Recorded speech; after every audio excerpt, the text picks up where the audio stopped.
One. Hello, everybody, and welcome back to Nerds of Legend. I am Ben. Next to me is Brendan, and below the both of us is Joel. That is ranked in superiority. So, today we're going to be talking about the Badab Wars and what it means for 40k, among a bunch of other fun things.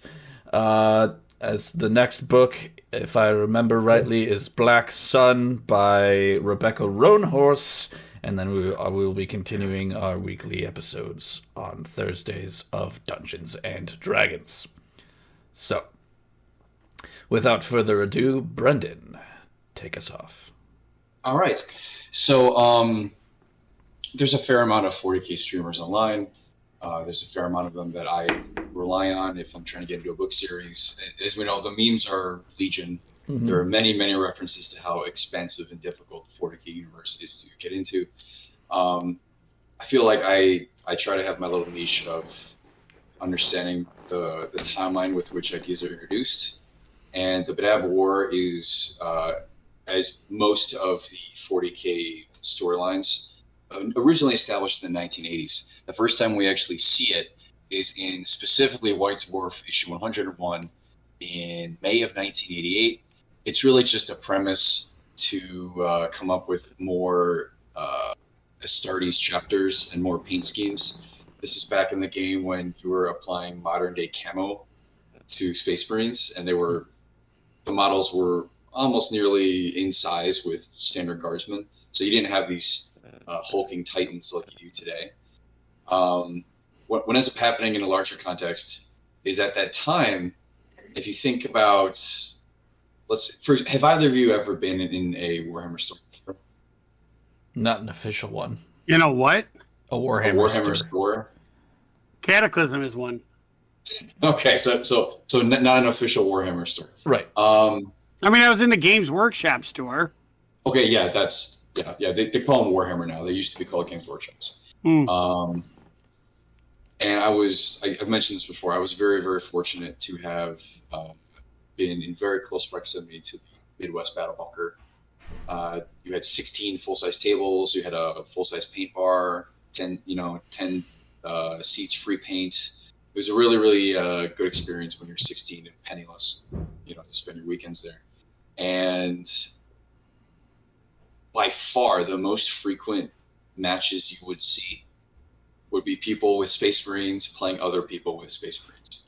Or maybe people who have Space Marines and other people that have Imperial Guard. If you think about it, every single box set that introduces you into Warhammer 40k is the Imperium of Man, the Space Marines versus some entity. Right? The second ed box, you had Space Marines going up against Orcs. The third edition of the box, you had Space Marines going up against Dark Eldar.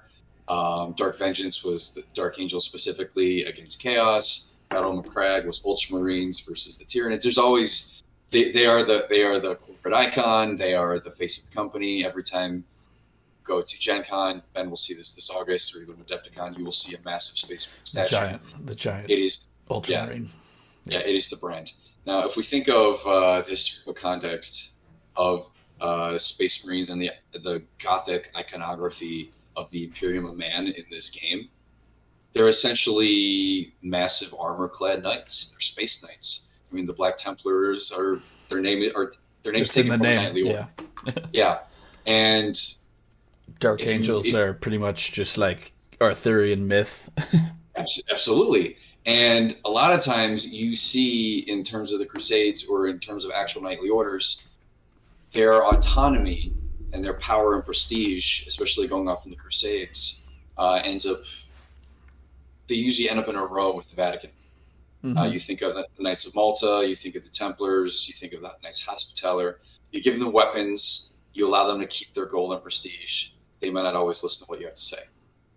And very, very early on, we talked about this in our last episode, Games Workshop established as quickly as possible. It's a shame people don't realize this. Some people actually don't realize this, but the Imperium are not the good guys. You can consider them protagonists. Some people don't. Yeah. Some people don't realize this, but a xenophobic, neo-fascistic, ruthless empire that executes its own citizens isn't necessarily an ideal. and for not falling into the status quo. Yes. Wait, you're telling me they're not the good guys? Are we the baddies? We're done, we folks. baddies. We're Wrap it done. up. No, we're good. Yeah. Yeah, this is it. Fucking next you know, you're gonna say that the chaos gods are bad. Can't handle your shit. So Nobody's a good guy in 40K. No one's a good guy. There is no such thing. There's like one shitty guy versus a shitload of other shitty guys, with the Emperor like sneakily being shittier than the rest. That's 40. That's Warhammer in a nutshell. He's certainly a shitty dad, that's for sure. Yeah, and he really is. He's a garbage human. And what's quickly established, or the quickest way to establish that, is to bring in hypocrisy and to show the blatant limitations of the Imperium. The Badab War is really, I mean, originally it's a pretense. What is the Badab War? Like you just like who is it between? Well, that's the thing. It is dueling Space Marine chapters. So it's like traitor legions and this Imperium. No, it doesn't say. Shit! Like that way. So like the custodians and the thunder. What is it? The Thunder Warriors. Yeah. So Thunder Warriors there. So in the context of the late '80s, the Thunder Warriors are a footnote in your books, and the Custodes. There's like one Custodes model. I think Jess Goodwin sculpted it. I might be wrong. Well, like one Custodes model. They're not really defined as forces you can play with until much more recently. So there's a lot of expansion and retcons of lore today. Like the Badab War was revisited in 2010 with the Imperial Armor series, which were it was essentially collections of camouflage and tank patterns and so on of different chapters. And in 2010 they revisited the Badab War because it really hadn't been expanded upon since before the heresy became a big deal. Because remember, they just finished with the End and the Death. They just finished the Horus Heresy book series. I don't know the exact numbers. It's in excess of 50 books. I know it may be more than 60. There's so many of them. Remember, it was just a footnote in the Chaos source books that came out after Road Trigger, which we talked about in our previous episode. So the pretenses of all these great sweeping conflicts and stories that push the narrative and some miniatures are at their core creativity in a magazine. I can actually share the screen. I've got some scans up. Yes, indeed. So this is the original Index Astartes. This is a 4-page article in White Dwarf magazine in 1988. So Index Astartes was a very vague title to be like, oh hey, these are listings in in all of the books that the Space Marines go through. We're very much in the self-referential humor phase. You see that's the Imperial Record, 1980/White Dwarf issue 101. So they're still throwing in little references. This is back when they're referencing fighting on the planet Kali Minogue and so on. I'll soon introduce you to the Astral Claws. In 1988, they were known as the Tiger Claws. And we won't read through this entire article, but they won't even bring up the Maelstrom, which is a massive warp entity that is the reason why Space Marine chapters were stationed. So they don't even have... I see the boy in this book. Yeah. Luft Huron. Luft Huron is still the big bad. He's still the antagonist, but his chapter isn't even named the Astral Claws yet. I believe the Carcharodons, which are very popular, are known simply as the Space Sharks. You can see that we still have the Mark VI Corvus pattern power armor with the beaky helmets. You still have camouflage patterns on Marines, which is increasingly less popular by the time you even hit as quickly as the 90s. Because it's a bitch. It's a pain, yeah. You see the Salamanders don't even have any draconian iconography. I forgot the Salamanders used to be yellow. Yeah, so the Salamanders end up being upgraded to one of the first founding chapters. Yeah. Right now, they're just sort of a name that's brought up in the Badab War. So at this time, Joel, most of the chapters that we know about today, or legions that we know about today, aren't a thing. That's insane. Yeah. Yeah, it's essentially let's give them ideas to paint. Let's Yeah. have people buy lots of boxes so this game won't Goes shut. on forever. Yeah. Yeah, yeah. You see here, Lamenters become far more popular. Yep. They're established as a Blood Angel successor chapter, and their long and arduous history of running into pandemonium and catastrophe. The sad That's established here with the Badab War. You'll hear about that soon.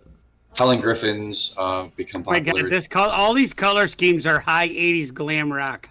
They're very wacky. Very, Like, very it wacky. literally looks like the pants that all of the, like Space Sharks. hair bands used to wear. Yeah. So the Space Sharks are called the Carcharodons. They now have, like, they're very, like, Maori, very Pacific Islander now. They have, like, tribal tattoos. And back then, they're like, oh, hey, put a shark on the armor.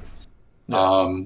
I believe the Sons of Medusa are retcon. Oh, no. Mantis Warriors. Here's the Mantis Warriors. These guys are preeminently featured in this story. So just to give you an idea of where it started, very, very humble beginnings. It's a single page, half a page of explanation of the conflict by Rick Priestley, who came up with the rules for the game, and then a bunch of art, by Marines. So that's very simply the humble beginnings of the Badab War.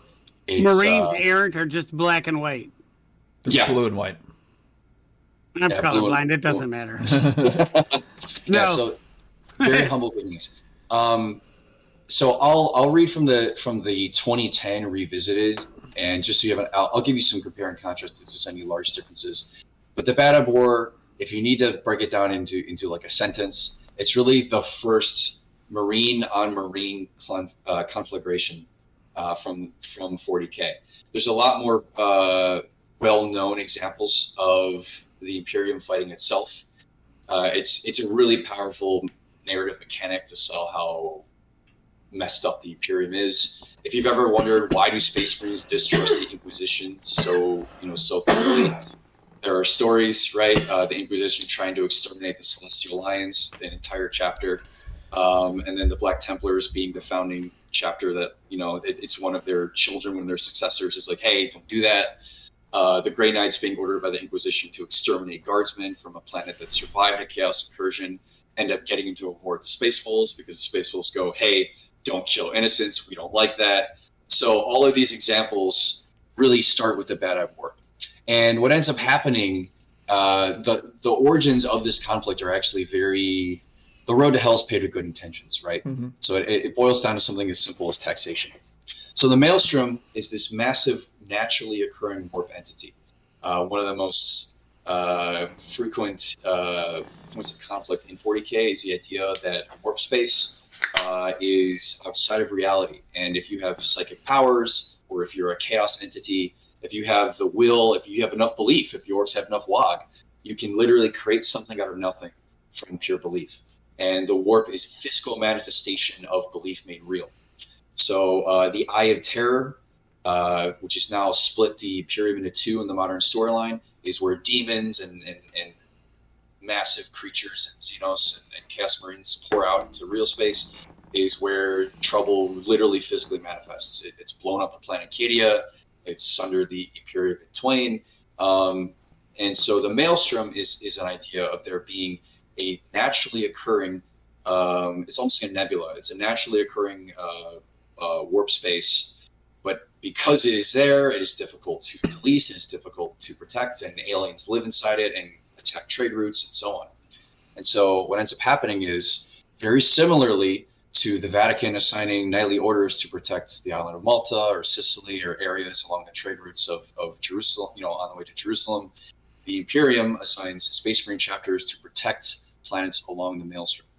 And those chapters are grouped into something called the Maelstrom Warders.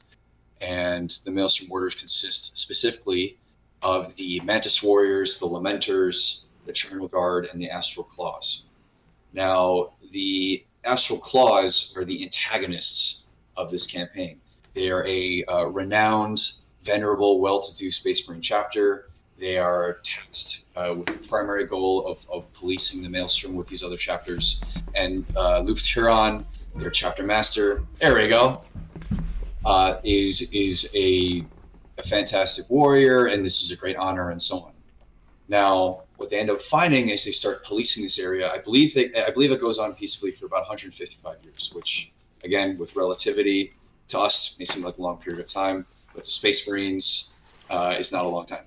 And what ends up happening it's like a deployment, 2-year deployment.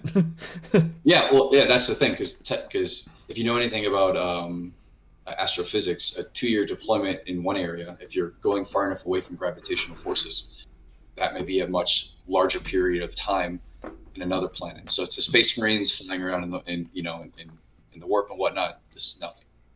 And what ends up happening is these chapters are getting fewer and fewer resources. They've basically been sent out to the boonies. They need to police and fight Xenos and protect local planets, but they're not exactly getting all the resources they want.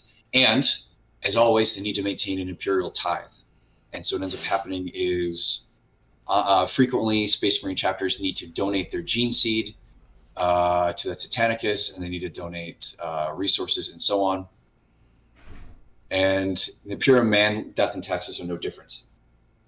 So Luft Huron is approached by what's called an Imperial Tithe Fleet, and it has the Mechanicus as well as trade vessels and Imperial cruisers, and they work into the Badab system, and they go, hey, it's time to pay your taxes. And here's the thing.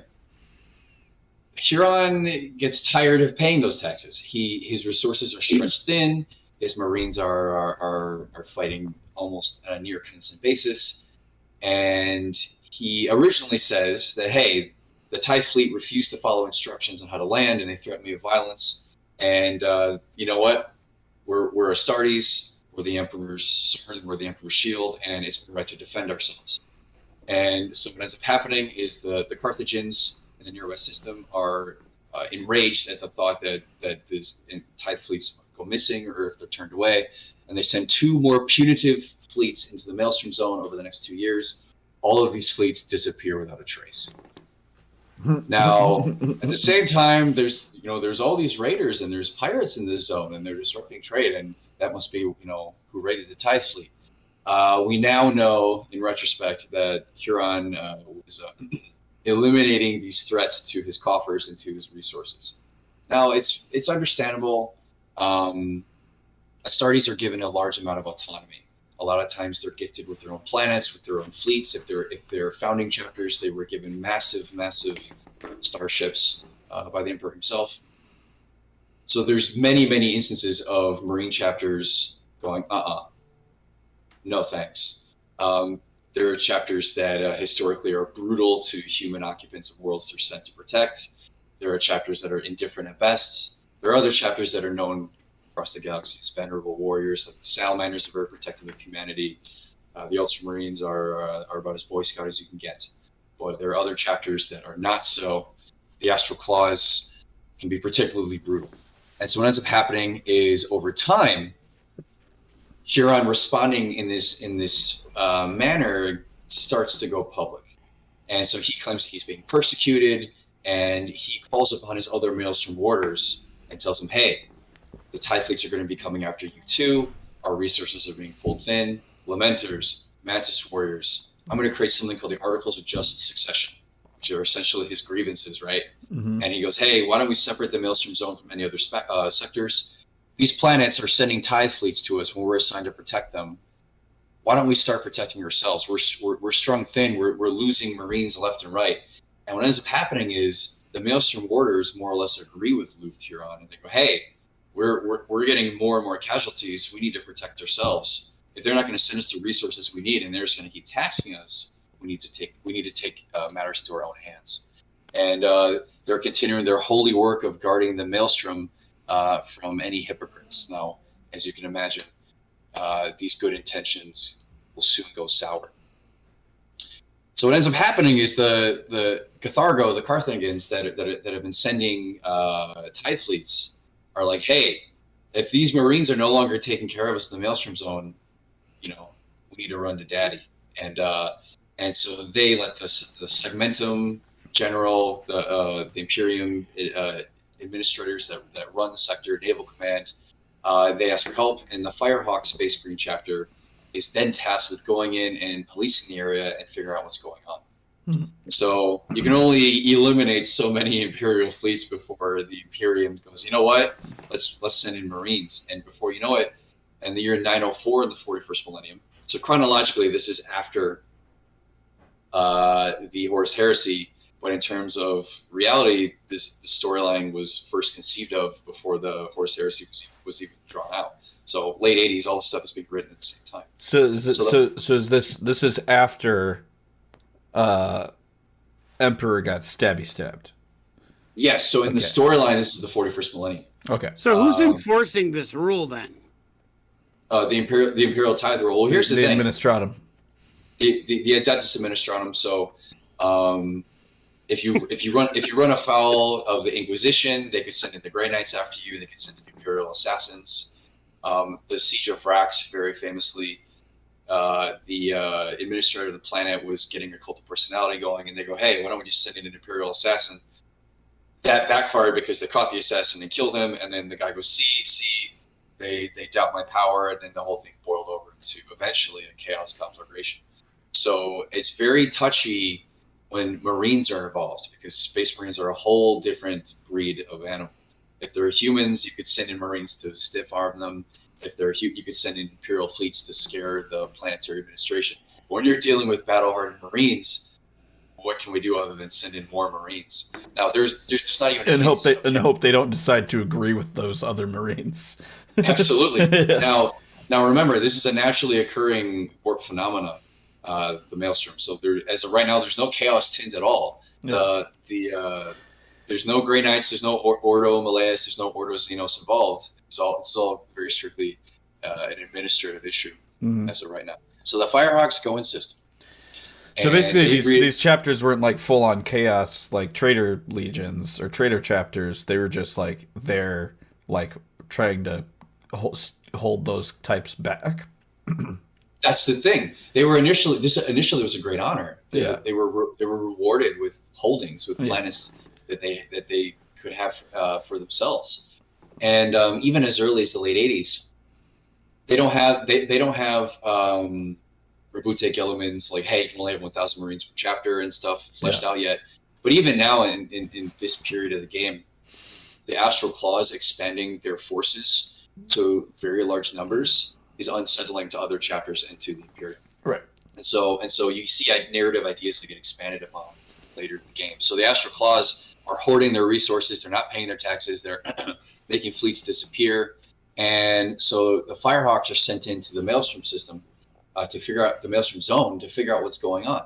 So this vessel called the Red Harbinger, a Firehawks vessel, enters the Endymion cluster, and it's an area controlled by the Mantis Warrior. Now, as you recall, the Mantis Warriors and the Lamenters have had conversations with the Astral Claws about the Articles of Just Succession, and they agree. So what ends up happening is the Red Harbinger refuses to stand down and explain its presence. It goes, hey, we're on Imperial business. The Mantis Warriors send out a naval force in the void of space to confront it, and they go, hey, you're Marines. You need to submit to the will of the Emperor. Instead, the Mantis Warriors open fire. So they cripple the Red Harbinger. They board it with a detachment of Mantis Warriors. The Firehawks refuse to surrender. They refuse the Mantis Warriors' authority at all, and there's a firefight, and it's wiped out. So, if I remember right, don't the Firehawks, they disappear, right? So this conflict more or less nearly eliminates in this chapter. Right. And so there's all sorts of whispers of like, do the Firehawks become the Legion of the Damned, and that's a whole different thing. Yeah. But they were more or less created for this conflict for the purpose of being spec. So with the Firehawks being fired upon by the Mantis Warriors, you see something as innocuous as, hey, I'm trying to protect my own men, exploding into conflagration. And so the Badab War begins. There's a brief parley to return prisoners from the Red Harbinger. There are Firehawk prisoners that are still alive, but hostilities erupt from the rest of the chapter. The Firehawks completely deploy their entire chapter, Spaceborne, in a fleet, attempt to engage the Maelstrom Warders, all 4 of the chapters. This is clearly a bad idea. 4-on-1 or not. 4v1, yeah. But honor battle, Yeah. Yeah. So they're unable to bring the Mantis Warriors to terms. The Mantis Warriors are famed for hit-and-run attacks. They're evasive by nature and refuse to have a stand-and-fight battle. And guess what? The Firehawks don't have the strength to engage all the system defenses of Badab. So they try to bait out the Mantis Warriors on the planet of Iblis. They were refused. So the Mantis Warriors and the Astral Claws instead seize a border world of Saving 3, get more resources and more warp routes further into the zone. It's kind of ironic. This this ethereal, evasive, enigmatic nebula, right, is difficult to police, and therefore they need Marines. And guess what? Now the Marines who have turned on the Imperium are now using it to cloak themselves, and so it becomes this this standoff battle. The Firehawks start firebombing Iblis and destroying the only Mars-class battlecruiser of the Mills battle fleet, the Sacred Tetrarch, in reply. So the ship that's stationed there, they annihilate it. And of course, as always, there are to some extent civilians involved. So the Firehawks are forced into defensive. The Maelstrom warders outnumber them and try to oust them from the zone by force. However, then the Firehawks go, we need more Marines, and then the Marines errant arrive. So you can see that this is starting to balloon out of control very quickly. Yeah. Now, this doesn't significantly change the fortunes of the Firehawks. The Marines errant, their strike cruiser elements use half of their forces to protect Imperial shipping, because while this whole thing is going on, the Imperium still needs its shipping protected, the whole purpose for why all the Marines were sent here in the first place. So you see a lot of mismanagement of Imperial resources. Again, you see another example of the massive administration across the cosmos being strung thin, and all of this red tape getting in the way of this of the Imperium functioning. And it's like, hey, you know what? The Astral Claws may have overreached. They may be the antagonists for this entire conflict. But again, their decisions were based in truth. And we see the Imperium is not exactly run in ship shape. Right. In fact, Rabute coming back, the first thing he says is like, "What? You worship him as a god? What the Emperor expressly told you not to do?" Yeah. So this is a very, very common. You worshipped him when I expressly told you not to. Yeah. So this is another case of hey, the Marines errant. Hey, we're gonna help you with some of our guys, but we still have our duties. Meanwhile, the Maelstrom warders are fighting to exist at this point. Yeah. Now the Marines errant also then here's the issue. If you remember, one of the chapters known as the Lamenters threw in their lots with the Astral Claws and with the Mantis Warriors. Now the problem is the Lamenters like tiny. That was a tiny chapter. Yeah, so they are a successor chapter of the Blood Angels. Yep. And so successor chapters are those that are founded after the Horus Heresy. And so after the Horus Heresy, because of this massive... Because all the legions have to be broken into a bunch of tiny pieces. Exactly, because you have this Star Wars prequels level of ridiculous combat and it tears the Imperium to pieces. They have rules in place because Marines can get out of control. So now you can only have 1,000 Marines. You can only have so many... I think you only have, 10 companies? And, yep. And there's limitations on how many spaceships you can have. And so what ends up happening is the Lamenters, having been founded as a successor chapter, can only be so large. And the Astral Claws, they're not playing by the rules. Yeah, they're not listening. Yeah, they're not donating their gene seed to the Adeptus Mechanicus, which we find out later actually is for good, because Belisarius' call comes up. I want to do an episode on Belisarius. So at this point is like a sociopath. Does that mean at this point, like, the Adeptus Mechanicus, like, is like questionable? Do you mean by that, or? So by this point in the narrative, the Adeptus Mechanicus is already established in Rogue Trader. It's the Imperium, the Ordo Assassinorum, and the Ordo Malleus and all this stuff are actually defined very early on in the very first rulebook. Huh. But we don't have an idea of their size, of how many there are. You don't get to play them as a faction, really. I remember in the late 90s, early aughts, being like 11 and 12. And I remember there's a mail order program called Skulls, where if you buy enough minis online, you get points called Skulls, and you can use them. You buy enough stuff, you get free stuff. And you could get exclusive Skulls Adeptus Mechanicus miniatures, and you get a set of them. If you had to buy like $2,000 worth of minis. Oh, never mind. Fuck that. At least they're consistent. Their business model has not changed. Oh no, in the decade. I spent all of my formative years of my childhood buying very small amounts of miniatures from older hobbyists who were trying to offload their junk, and looking at painted minis in magazines, going, "How will I ever obtain these?" As Ben and I now know, you get a basement and things start to get out of hand. Yeah, but when you're 11 and 12, all you can do is look in the. I don't have that issue. All of this stuff is my wife's stuff. They're like, hey, you have a little like cave that you could turn into a paint workshop. Why would I paint? Oh, fine. Be that way. You haven't tried it. I have tried it. I painted a shitload of D&D minis. That was terrible. Liar. Well, that's why I have a paint bar. So if you don't want to paint in your basement, I'm 15 minutes away. No, I need the colors because like colors not good with. Gotcha. I literally need them to be like ultramarine blue. I need the bottle to say it. I'm like, all right, I can do that. I can color match. I just can't pick it out myself. Yeah, and the color blindness. The hand-eye coordination of painting. That's the fun part. Yeah, I'm glad I had my teens to sort of fumble around, because I have a lot of friends who their initial reservation, even getting into the books and the story, is how do I paint these minis? No. And so I was very lucky to have the Battle Bunker around to fumble around and ruin some plastic. And then I just went full send. And Ben is clear. He goes, I'm gonna slap some paint and get going, which is very orky.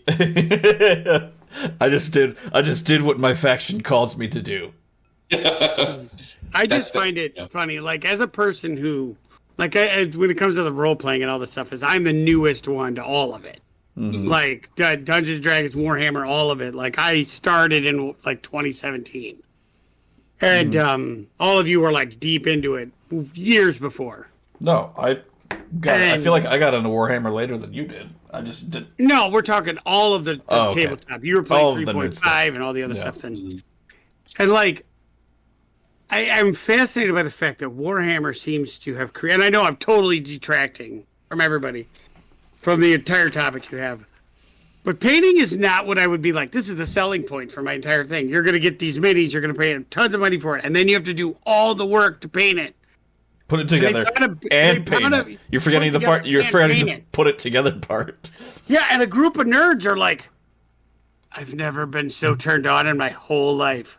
And you're like, how the fuck does that happen? Because you tell me I'm going to be able to play a game, but I've got to assemble it and color it first. I'm like, fuck this game. Well, I'd say it like started based off of like that. It started based off of it was a hobby store, and they were selling model cards and shit. I assume first. Yeah, stuff like that. We covered this in the previous episode, Joel. But you could tell it to me all day long. The fact of the matter is that it is a booming business where people are like, that's the wrong color, yellow, as they're pretending to be a 40,000 year like robot that's fucking like all this wild shit. And you're like, to be fair, if someone yells at you, you can just go that it's the wrong color. You just go, fuck you. It's a successor chapter. Yeah. Oh, it's a variant, or it's my own chapter. And so you see, I like just leaving it with fuck you. Like, I mean, I don't know. There you go. Why you gotta give all the extra words? Yeah. I mean, you look at that first 4 pages in White Dwarf about the Badab War, and that's what it is. That's just, hey, let's get the juices flowing for a bunch of teenagers. Give them some ideas about how to it's wonderful because people have, like, when we went to Cataclysm the first time, I don't know if Ben was there, but like I went there and like the guys could not stop to show you their displays of all the armies they painted, all the vehicles they painted. And like, it is definitely like an autistic's dream, like to be able to be like, you come to talk about the one thing I love more than everything. Fuck yeah. And not only is it like the thing they love, but it's like, now it's cool. Like, not only is it like, I love this, you're like, holy fuck, I love this too. And they brought all these people together, these socially awkward nerds who now are like, I love this. You know, I I will like how say, you're pretending you're uncomfortable, like you're not the most sociable one of the group that presents better than all of us. Fuck off. to be fair, being very detail oriented about a very nerdy subject, having spent a lot of my White Castle money, at a hobby store in my teens, seeing the video games selling as well as they do, seeing Henry Cavill getting the keys to the kingdom with the show, being executive producer. Dude, that's gotta be awesome. If you told me at 14 and 15 that it would reach the heights of being other than Harry Potter and James Bond, like the preeminent UK IP export, I'd be like, no way.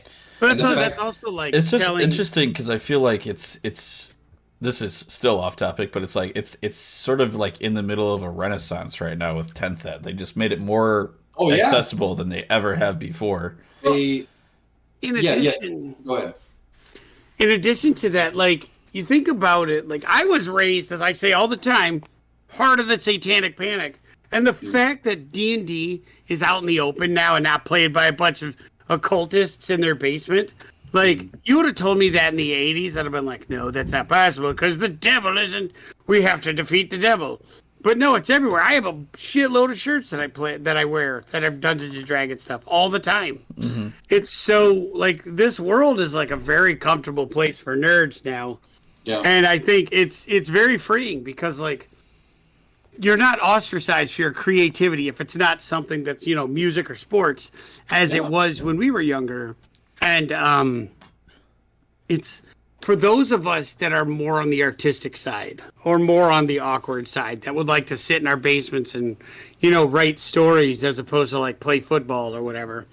Like it's very comfortable. And I like this entire podcast.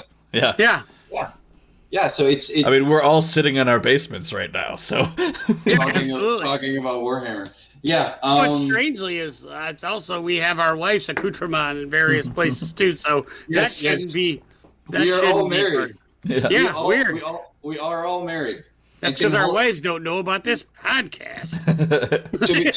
to be fair, my wife was like, "What are you talking about today?" So let's be honest. But yeah. I mean, mine joins in for the books, but that was pandering to her from jump. Like, please tell me we're cool. I think we're cool. And that's all that matters. You're cool to me, Joel.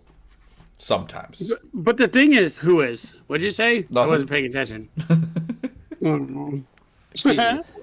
I've always found the Lamenters to be very cool. They're my wallpaper on my phone. I got a the reason I keep asking. They're the poster boys of getting their asses kicked over and over and over again, but they're still around. Yes. Yeah, I just remember an Adeptus Ridiculous episode about the Lamenters where they keep talking about how they have to go through this thing where they cannot get any more. Like they got to go 100 years or some shit where they can't get any more recruits, and so there's like 2 left or some shit, and I'm like. They get owned constantly, and they're always like, all right, no recruits for 100 years, and there are 6 of us left. That was my introduction to the Badab War. Being a Blood Angels player, that is in terms of a fighting game, they're my main, right? They're my premier faction is Blood Angels, and the Lamenters are a successor. So they are a chapter descended from Blood Angels gene seed. So reading up on my chapter, reading up on what I play, I first learned about them, and I'm like, hey, how do I trace this trail of grief to its beginning? The Lamenters were, their genesis comes from the Badab War, and this is their first story of some people say they're cursed. Canonically in the story, they're said to be one of the only Blood Angel chapters that has conquered the Red Thirst and the Black Rage, at least more so compared to the other ones. But they're always dour and they're always melancholy, and I wonder why. So the issue that happens here is neglected all the cool parts of being a vampire. Well, here's the thing. So the Lamenters are loyalists. They're fiercely loyal to the Emperor, but their numbers are being stretched thin. They've thrown their lot in with the Mantis Warriors and the Cherno Guard and the Astral Claws. They want some camaraderie with their fellow chapters in the Maelstrom, but it's starting to get out of hand. And Like, we did not sign up for piracy. We just didn't want to get taxed all the time. We did not sign up for piracy. Yeah. We're just not getting more ammunition. And so what ends up happening is the Firehawks are getting hammered by the Mantis Warriors, and they request aid from the Marines Errant. And the problem is Marines Errant and the Lamenters are tight. They are bros. Oh. They are so close as chapters that they in fact have a blood oath. So they have these honor binds together. The Marines Errant and the Lamenters are really close. They both fought in the Corinth Crusade in 698. Now this is year 904. So a little more than 200 years for Marines in space travel is nothing. It's like 5 years later. So the Lamenters and the Marines Errant, you're like, they got to stick like, hey, fight, and they're like, we don't wanna. And so they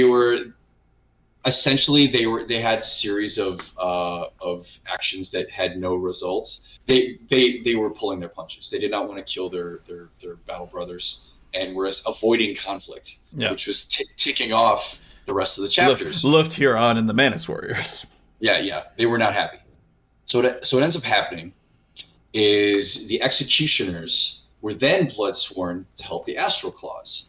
So the Executioners send a small force to the zone on the side of those who are rebelling. And so you can see, it's just like World War I, right? It's just like to protect each other, and it's becoming this it's getting out of hand. Yeah, it's literally World War I, because it's like, hey, we swore that we'd always help you in this thing, and then, it starts off this whole, like, chain reaction of just, like, ever-expanding fighting countries, or chapters in this case, but countries. Yeah, and so at this point, the majority of the combat is happening in the Void. It's all space battles. Mm-hmm. The Battlefleet Cathargo, the trade lords, those that the Marine chapters were sworn to protect, effectively are knocked out of the war by the end of a year. And it very quickly becomes a purely Marine versus Marine conflict within a year. Hmm. Marines Errant get weakened and enraged, they get engaged by Mantis Warriors. The Mantis Warriors destroy their command structure. The Marines Errant retreat. And so the problem is none of these chapters is being eliminated. They're just getting very, very high rates of casualties. So what do? They keep asking for more Marines. Yeah. At this point, by 905, in the 41st millennium, so it's already just been a year of open conflict. The High Lords of Terra, those who run the Administratum and run the Imperium, go, we can no longer ignore the Maelstrom. How many years have they been fighting at this point in time? A year. There's been an entire year of Space Marines killing each other. They go, we have. That sounds like a history class. Yeah. Where they're hey, they're fighting over there. Next step on the docket. Yeah. We have 8 Space Marine chapters in open warfare. Yes. They've and how many are there at this time? So technically there are 18 founding chapters. 2 of them we speak about, and there's like a total of 1,000 chapters. 1,000 Marines is supposed to be like the number is mercurial. It's always shifting. Yeah, so you had 18 legions, and of that you've got 1,000 chapters, half of which are now gone. So around 500 Space Marine chapters. Okay, so a lot. Yeah. So several. Yeah. But if you think about it in a quantitative sense, in a mathematical sense, the Imperium has like 1 billion worlds, yeah, something like that. A million, yeah, 1 million worlds, billions of people, trillions actually. So if you have 1 million worlds and only 500 active Space Marine chapters, you do not have the numbers to maintain your holdings. Yeah, and so the Maelstrom Zone going bananas into open warfare is not something that you can deal with when the whole purpose of sending Marines there in the first place was it was a major trade route. They're like, this is getting out of hand. Right. Mm-hmm. What do? They send Segmentum Solar reserve naval vessels. They send the Inquisition, so now the Inquisition is involved. They always make everything better. The Inquisition don't cause any problems whatsoever. Spotless. Spotless I would record. go so far as to say flawless. Flawless implementation. Flawless. Yeah, And- 0 issues ever. So what do? They enter the system. They demand everyone stops fighting. They're like, hey, That's it. So, Yep. You know, hey, hold on. this public messages to like everyone stop. Those who join this secession. All of So you they're surrender. essentially they're like a celebrity who's like, hey now, tweet sent. Yes, Done my yes. good deed. Hopes and prayers. I just Thoughts and prayers. Yeah. I just cause world peace. It's like the Kylie Jenner Pepsi commercial. Like I stopped all violence by opening Pepsi, right? It's like no, that's not the Dude, case. don't you remember the years of peace that ensued following that? Oh yeah, right. Oh wait, no. According to my notes, that didn't work at all. So Are you? This is why you don't understand anything. So what did they offer in exchange for surrender? not Inquisition? destroying them outright. There you go. Yay! There's the caveat. Yeah. And so You Luke stop it, or I'm gonna punch you harder. Yeah. So Luke Yay. Terran immediately rejects this. So the Inquisition declares that all secessionist chapter masters should be arrested. All of their rights, all of their holdings, all of their resources are forfeit. They are now officially traitors to the Imperium. Yeah, And so they spend they're excommunicado or whatever. excommunicado et traitores, right? Yeah, And so I love it. I love how consistent they are in every story. Is to just be shittier than the last one. surrender or die. Yeah. They're like, we need to stop this conflict. You better stop, or we're gonna fuck you up. They're like, So thank God let me you're get this gonna- right. So the Inquisition, yes, very merciful. Your options are surrender and die, or die. right. That's the thing. That is a style that has 100% predictable outcome. That's why their numbers and their track record is so good. Let's put it this way. Space Marine 2 has yet to come out. Space Marine 1 ends with Captain Titus being arrested by the Inquisition and the Black Templars, and the game ends on a cliffhanger. Everyone presumes the worst because, again, the Black Templars are militant. They don't even like the Inquisition, and they show up with the Inquisition to arrest the protagonist of the game. The fact that he shows up in Space Marine 2 with additional service studs for additional centuries of service, the fact that he has the Crux Terminatus, the fact that he has a sword pendant from the Black Templars, is like, how did you there are not many stories. What did you do? There are not many stories of you surviving the Inquisition when you're suspected of being tainted by chaos, right? Mm-hmm. As I said earlier, the Space Wolves openly engaged the Grey Knights in warfare for murdering innocents, just presuming that they could be tainted by chaos. So It's called caution. It's called being cautious. There's a reason to believe that they're like, we might as well keep fighting or else we'd be dead anyway. But again, that angst and that eye rolling is very, very on brand for 40K. And so the better part of year 905 is them just assembling more Marines. So they call the Red Scorpions chapter, the Raptors chapter, the Salamanders chapter, who get far more important in the story after the Badab War, and the Fire Angels chapters. Because basically, when these books are coming out, legions aren't a thing yet, right? So legions are established in Rogue Trader. Right. Again, this was published in an article called the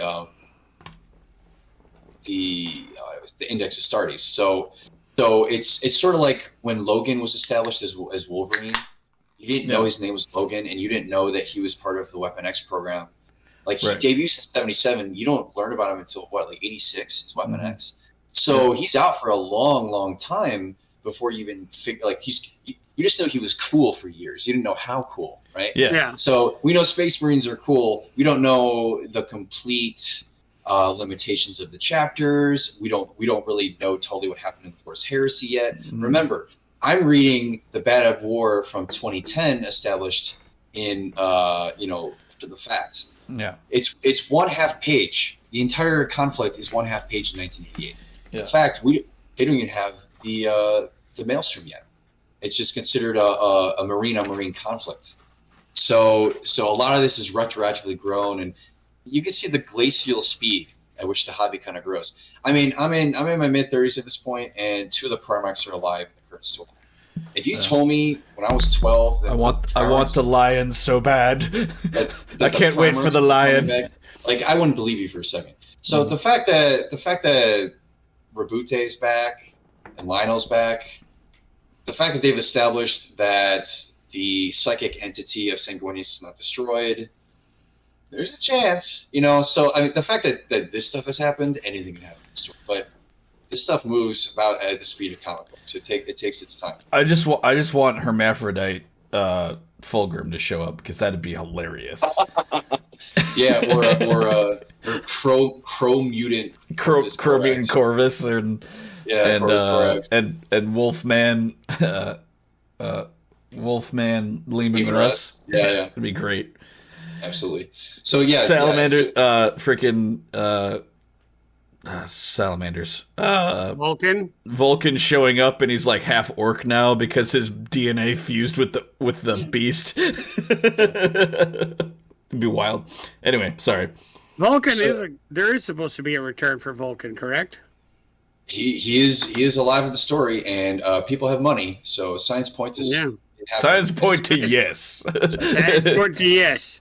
Well, I mean, he was established as a perpetual right out the gate. And we were talking about this before, like the other day, Brendan. Is like, I mean, like I know like GW gets a lot of heat, but like I feel like for certain things that they do, but like the last like 6 months or to a year, they've been making some good moves. There's nothing more Games Workshop fandom. There's nothing more aligned with it than disliking Games Workshop. Right. Because for so many years, there were decisions that were made that felt like you're shooting yourself in the foot. Are you allergic to money? And now they're just doing it. I thought I was done buying 40K. I thought I was done buying miniatures. Silly bitch, you were hooked at birth. My brother buys Leviathan, and what do? They bring back Epic 40K. Well, it's Epic 30K, but they bring back Epic, which is small scale. Like, so whole squad is this big. Epic scale warfare is where the name comes from. Yeah. I'm like, you guys brought back Epic. How much money can I afford to spend in miniatures? I'm trying to go a year.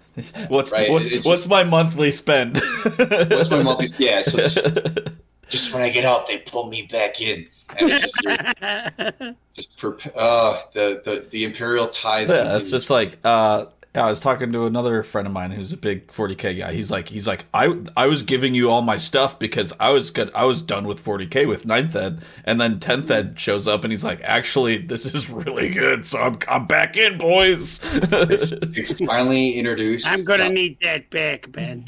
yeah. Finally introduced downloadable army lists, and it's all on an app. It's all online. It's all like the Leviathan rulebook that came with the box set. Yeah, has so much. It's so good. It's got so much in it. Yeah, I'm at the point now where I can't believe I ever didn't want Primaris because the miniature, like the larger scale, they just look so good. Like I can't even look at old tax squads anymore without going, oh, they're too small. It's so much easier to paint. There's so much easier to paint. You got these big hulking, post-human, transhuman individuals on the battlefield. It looks so cool. Yeah, so they got my wallet. It's hooked. Look at this captain. Look at it. He's so pretty. It's too cool. It's too cool. He's got the base and everything. Yeah. He's so pretty. No, my favorite part of the Badab War is how the Inquisition handles their investigation. So after a year of raising fighting multiple Marine chapters. Yeah, so a year of fighting, and then they spend the better part of the year 905 Terra collecting Space Marine chapters to go into the Maelstrom and this once and for all. The Marines Errant and the Firehawks, the 2 chapters they sent to quell the rebellion, are ordered to stand down for questioning. So they basically disengage from the Maelstrom for the better part of a year to be questioned by the Inquisition. So then all these other, chapters get to like just sit there and rebuild. Exactly. Yeah. Again, more examples of administrative misuse, right? Mm-hmm. And mishandling. And what happens is the Firehawks only agree to stand down if they're allowed to firebomb a Mantis Warrior world in revenge. And so the war's starting to get dirty. Yeah.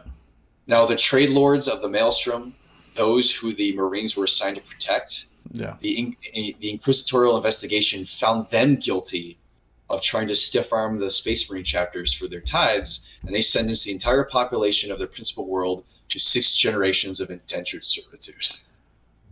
So there you go. You know what? We need a scapegoat for this Marine conflict. You guys were too hard on the Astral Claws. We're going to put this on you. And they're all forced to be slaves for 6 generations. So this is like so are these guys the actual ones that like caused like they sent this tithe fleet or whatever, or so they're the ones that sent provisional naval ships along with the Mechanicus to collect the dues on behalf of the Imperium. Yeah. And so without any evidence that they were going to go there in the first place, obviously. Yeah, so those who were sent to collect the taxes on those who were rebelling were found responsible for starting the conflict. Because they not a bad move, honestly. That's one of the first things I've heard by like the Inquisition as a whole making like maybe an okay play. I was gonna say, like, you know, the Astral Claws bungled this. They did not handle this properly. This is one of the few stories where the Inquisition, they've been much worse. Yeah. They've ordered the extermination of millions of survivors of a Chaos incursion just to make sure there's, you know, the kitchen. There's none left. Right. And so this is almost like, hey, they took their time in an investigation and they're not wrong. Yeah. You know, yeah. So then so the Battle of the Silent Reach happens in 906 of the 40th. It's the largest naval battle of the war. The combined fleets of the Red Scorpions, the Segmentum Solar Reserve, Lamenters, and Battlefleet Maelstrom all collide in conflict. Mm-hmm. Relatively few vessels are actually destroyed, and it was determined as an inconclusive battle. So with Marine on Marine, it's still, we're 2 years into this conflict, and it's still more or less a draw. Because unless they're like one has overwhelming force over another, it's just gonna like it's just stalemate, I assume, right? Yeah. Just because that's how Marines are. Yeah, and again, we've already established that some of the chapters are bros, and so they're not necessarily interested in they're like, oh yeah, we're totally fighting Huron. There's just like, yeah, we're totally fighting the Marines there, and of course. Yeah. So the Red Scorpions and the Nova Marines have newly arrived as well, and they're assaulting the world of Anaya, and the Loyalist forces were pushed out. However, the Executioners finally arrive on the side of the Secessionists, and they're adept at performing powerful hit-and-run attacks. And so the Firehawks and the Marines Errant are back up to strength, and they re-enter the conflict. And so now there's nothing but a stalemate. The Minotaurs arrive, and the Minotaurs are actually a chapter that are more popular now than they ever have been. Yeah. There's a lot of compendium books that have come out in the past 10 years that have stories from various chapters, and the Minotaurs are sort of like... Aren't they... You can reduce a Space Marine chapter to a gimmick like a wrestler. Yeah. Like in professional wrestling, and it makes sense. Isn't their whole thing is they only go all in? Like they if they agree to like engage, they will just literally only put the full strength of their chapter into the engagement. Yeah, so the Minotaurs are Space Spartans. Yeah. And the Lamenters are basically really weepy, space cursed individuals, right? The Kakardons are Space Maori. The Astral Claws are your ostentatious, self-absorbed, kind of like Emperor's Children vibes a little bit. But again, they're not tainted by chaos at this point. Who are they? Are they a successor chapter for the Emperor's Children, or what? Who are they a successor chapter? So there are a lot of rumors and hearsay. Yeah, but the Astral, because I know Karkaradons, we don't know who they're. It's thought that they might be a that they might be a successor chapter of the Crow people, the Raven Guard. I think so. Yeah. Yeah, but they also could be World Eaters, is what I've heard. Yeah. So originally the Astral Claws were called the Tiger Claws. They retconned the Tiger Claws into being a chapter descended from the Astral Claws. Oh. And so because the Astroclaws are excommunicate territoris, we actually don't know what chapter they descended from. So there's all these rumors. Yeah. About if a chapter doesn't have a definitive successor, there's always rumors. Yeah. You go to Worcester.net. You like look at them and like, how do they act? Right, Maybe right. they're this one, but they could also be this guy, but they could also be this one, you know. Yeah. So again, this conflict is still going. I'm a little more than halfway through. So when shit. Are we gonna do another part 2 next week? Or do you got a little bit more time? I could go till 7. I can do till 6:30 only. Oh, I can wrap up the conflict in one episode. We're fine. I'm fine with going back and doing a second part. Yeah, but I mean, it's a lot of like references to maps and so on. We don't have so to, you're we, super jazzed about it, because I am. yes, What I like and what viewers like is not always going to line up. We've established. I have attention to detail that may or may not be construed. What? So This is new. yeah, right. I have no clue. So Luft at some point proposes a parley. Commander Ortis, I believe of the Red Scorpions, yes, agrees to meet with him. Mm-hmm. And then Chapter Master Sartak of the Mantis Warriors, they all meet together in the planet Shadim. And it's called the Betrayal of Grief because it was disrupted by a third-party force of chaos origin. And in a free-for-all, Ortis and Sartak are killed by chaos. And so what ends up happening is... And the blame is laid at Huron's feet, I assume. Yep.